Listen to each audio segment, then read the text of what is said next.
Hello viewers, स्वागत करता हूं मैं आपका हमारे इम्प्लांट इंजीनियरिंग चैनल के हिंदी वर्जन में।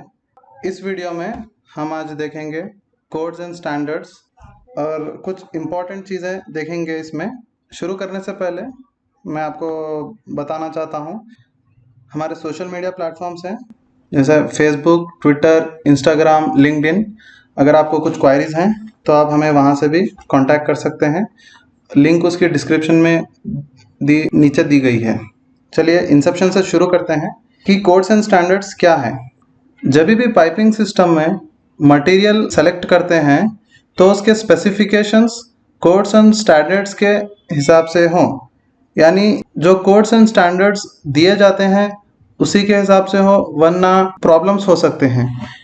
क्योंकि कोड्स एंड स्टैंडर्ड्स का जब हम यूज़ करते हैं तो उसमें हमारा कॉस्ट भी कम होता है, कोई कंफ्यूजन भी नहीं होता और कुछ इनकन्वीनियंस या कुछ दिक्कतें भी नहीं आती। ये इसीलिए होता है क्योंकि जो स्टैंडर्ड्स हम यूज़ करते हैं वो प्रोफेशनल सोसाइटी, कमिटी और ऑर्गेनाइजेशन से बनाई जाती हैं। ये ऑर्गेनाइजेशंस तैयार करती हैं कोड्स जो गवर्नमेंट से अप्रूव्ड होती हैं और अलग अलग कंट्री के गवर्नमेंट्स अप्रूव करती हैं तो वो कंट्री में उसका यूज़ कर सकते हैं। और इसको यूज करने का सबसे इम्पोर्टेंट ये है, ये जो स्टैंडर्ड्स और कोड्स होते हैं वो सेफ होते हैं। उसके बाद हम आते हैं कोड्स पे। कोड्स क्या है? कोड्स सिस्टमैटिक प्रोसेस होता है डिजाइन का, बनाने का, इंस्टॉल करने का और इंस्पेक्ट करने का। और ये कोड्स इस तरह बनाए जाते हैं जो लीगल जुरिस्डिक्शन अडॉप्ट कर सकती है। और ये कोड्स अलग अलग कंट्री में अलग अलग तरह से इस्तेमाल होते हैं। उसके बाद आता है स्टैंडर्ड्स। स्टैंडर्ड्स क्या है? ये डॉक्यूमेंट्स हैं जो जाने माने अथॉरिटीज, कमिटीज से आते हैं जो डिजाइन के रिक्वायरमेंट में कंपलसरी रूल्स देते हैं। अगर कोई डायमेंशन में प्रॉब्लम होता है तो समझना चाहिए कि स्टैंडर्ड्स का सही यूज नहीं किया गया है। इसके बाद हम रेकमेंड प्रैक्टिसेस देखते हैं। रेकमेंड प्रैक्टिसेस में जो डॉक्यूमेंट्स हम प्रिपेयर करते हैं, जो प्रोफेशनल कमिटी ग्रुप से जो रेकमेंड की जाती है, यानी सिर्फ बताया जाता है कि गुड इंजीनियरिंग प्रैक्टिसेस के लिए हैं, वो ऑप्शनल होते हैं। वो हम कंसीडर भी कर सकते हैं या नहीं भी कर सकते।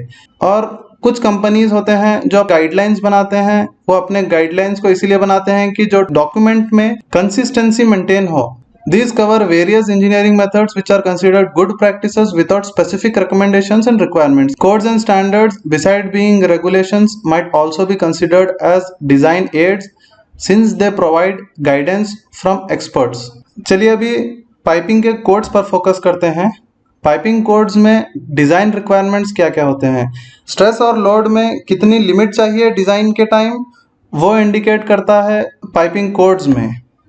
जैसा कि allowable stress and stress limit और अलाउेबल डेड लोड्स और उसकी लोड लिमिट और लाइव लोड और लाइव लोड लिमिट।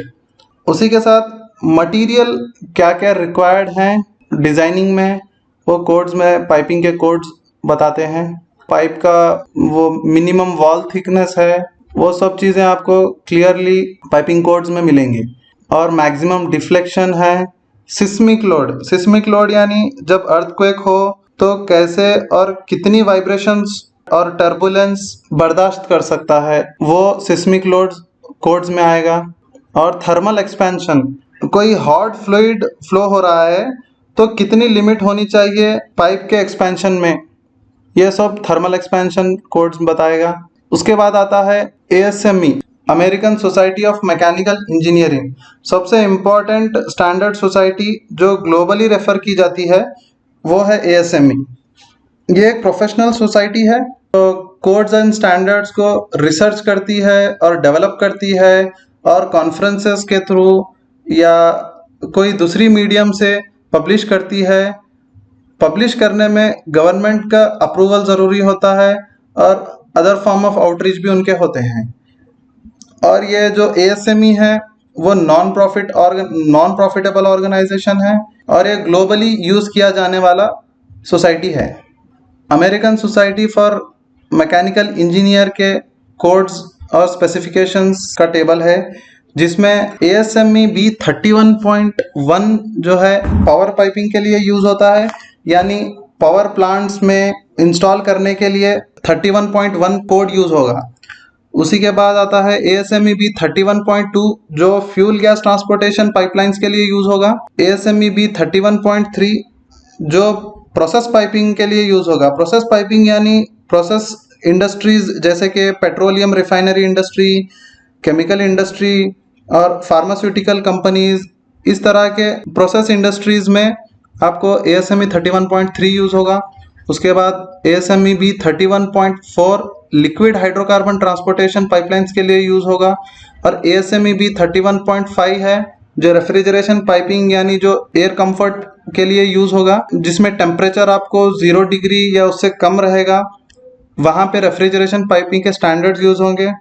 उसी के बाद आता है ASME-B 31.8 जो गैस हाइड्रोकार्बन ट्रांसपोर्टेशन पाइपलाइंस के लिए यूज होगा। और ASME-B 31.9 जो बिल्डिंग सर्विसेज पाइपलाइंस के लिए यूज होगा। और ASME-B 31.11 स्लरी ट्रांसपोर्टेशन पाइपलाइंस के लिए यूज होगा। उसके बाद ASME-B 31.11G है जो गल गया है, सड़ गया है पाइप, वो पाइप की और कितनी लाइफ बची है और कितने टाइम तक वो यूज किया जा सकता है। उसके बाद डिजाइन स्टैंडर्ड्स हम देखेंगे। डिजाइन स्टैंडर्ड्स आपको प्रोवाइड करते हैं स्पेसिफिक डिजाइन क्राइटेरिया और उसके रूल्स प्रोवाइड करते हैं, जिसमें बहुत वैरायटी ऑफ स्टैंडर्ड्स आते हैं। जिसमें है डायमेंशनल स्टैंडर्ड्स जो आपको पूरे पैरामीटर्स कंपोनेंट्स के उसके डायमेंशंस बताते हैं। डायमेंशन स्टैंडर्ड्स में जैसा कि ASME-B 16.5 जो स्टील फ्लैंज है उसके आपको डिटेल्स आपको मिलेंगे डायमेंशन स्टैंडर्ड्स में। उसके बाद प्रेशर इंटीग्रिटी स्टैंडर्ड्स जो प्रोवाइड करता है आपको मिनिमम परफॉर्मेंस क्राइटेरिया कि उसका प्रेशर कितना स्टैंडर्ड के अकॉर्डिंग लेना चाहिए हमें। It promotes interchangeability from different supplier for similar component, यानी हम जो अलग अलग कंपोनेंट्स होते हैं उसके अगर हम सप्लायर्स चेंज भी करेंगे तो वो स्टैंडर्ड्स के हिसाब से ही वो कंपोनेंट तैयार किया जाता है, तो हम मैन्युफैक्चरर को चेंज करने से भी कोई इश्यू नहीं होगा। इसके बाद ASME स्टैंडर्ड्स आते हैं। मैं आपको ये बताना ज़रूरी समझूंगा कि अभी जो मैं स्टैंडर्ड्स बता रहा हूँ ये पूरे बहुत इंपॉर्टेंट स्टैंडर्ड्स हैं और इसको आपको मेमोराइज करना है। जिसमें है आपके फ्लैंज स्टैंडर्ड्स। फ्लैंज स्टैंडर्ड्स में ASME-B 16.1 जो है कास्ट आयरन फ्लैंज, उसी तरह से 16.42 जो डक्टाइल आयरन फ्लैंज के लिए यूज होगा। और ASME-B 16.5 जो स्टील फ्लैंजेस जो 24 इंच या उसके नीचे के लिए यूज होगा।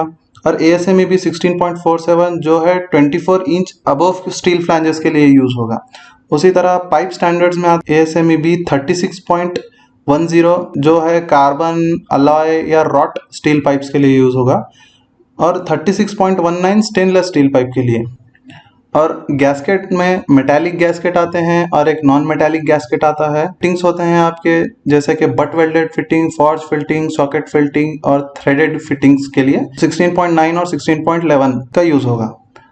सो ये सारे टेबल्स जो हैं ASME स्टैंडर्ड्स के, ये it need to be memorised as it will be used in your day to day life after you being a piping engineer. उसी के बाद अमेरिकन पेट्रोलियम इंस्टीट्यूट जो फोकस करता है आप पेट्रोलियम कंपनीज पे, जिसके स्टैंडर्ड्स हैं मेंशन यहाँ पे API 593 जो ductile iron plug valves, flange ends, और 600 यूज होता है स्टील गेट वाल्व्स के लिए। इसी तरह से आप पूरे वाल्व्स के लिए यहाँ पे मेंशन किया गया है। उसके बाद है आप American welding society. American welding society आपको वेल्डिंग के फंडामेंटल्स जैसे कि आपके वेल्डिंग में 1G, 2G, 3G ये अलग अलग वेज ऑफ वेल्डिंग है। अमेरिकन वेल्डिंग इनके इंडिविजुअल इलेक्ट्रोड मैन्युफैक्चरर्स हैं जो they own brand names for the various electrodes and the same are sold under these names। AWWA जो है American water work association low pressure water service provide करता है।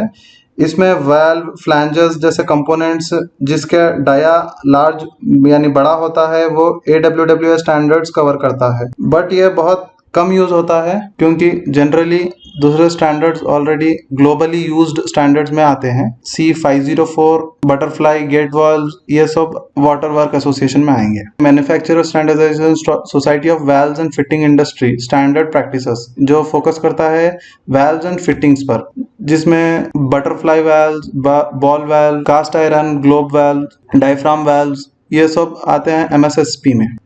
उसके बाद British standard ये जो स्टैंडर्ड है वो एक सब्स्टिट्यूट है अमेरिकन स्टैंडर्ड। ब्रिटिश स्टैंडर्ड में है BS10 फ्लैंजर्स, BS1414, वो सब इंपॉर्टेंट फ्लैंजर्स हैं जो जनरली यूज होते हैं as a substitute to American standards. उसके बाद है इंडियन स्टैंडर्ड। इंडियन स्टैंडर्ड में ब्यूरो ऑफ इंडियन स्टैंडर्ड्स है, इसमें स्टैंडर्ड्स नहीं डेवलप किए गए हैं, इसीलिए वो यूज करते हैं ASME B31.1 जो है पावर पाइपिंग, और ASME B31.3 जो प्रोसेस पाइपिंग कवर करता है। और जैसा कि अमेरिकन स्टैंडर्ड्स में आप देखते हैं कि डायमेंशंस के लिए और मटेरियल स्पेसिफिकेशंस के लिए अलग अलग स्टैंडर्ड नंबर यूज होते हैं, बट इंडियन स्टैंडर्ड्स में जो स्टैंडर्ड्स डेवलप किए गए हैं वो डायमेंशंस और मटेरियल स्पेसिफिकेशंस को एक ही नंबर कंसीडर करता है, and there are no groupings based on branch of engineering.